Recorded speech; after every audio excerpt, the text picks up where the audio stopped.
আমাদের প্রধান উপদেষ্টা কার্যালয় যমুনাতে আমাদের উপদেষ্টা পরিষদের একটা অনানুষ্ঠানিক বৈঠক ছিল এবং এই বৈঠকে আমি আমার একটা ব্যক্তিগত বিষয়ে আলোচনা করেছি এবং আলোচনা সাপেক্ষে আমি প্রধান উপদেষ্টা বরাবর আমার পদত্যাগপত্র জমা দিয়েছি।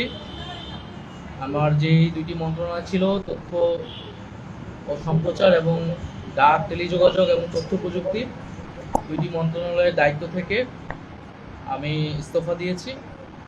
এছাড়াও এই জুলাই ফাউন্ডেশন, জুলাই শহীদ স্মৃতি ফাউন্ডেশন সহ সরকারের যে সকল কমিটিতে আমি ছিলাম, এই সকল কমিটি থেকে আমি সাথে সাথে একই সাথে ইস্তফা আমার হচ্ছে।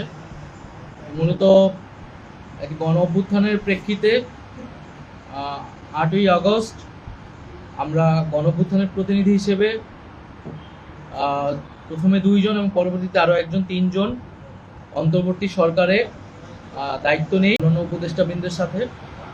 তখন দেশের জাতীয়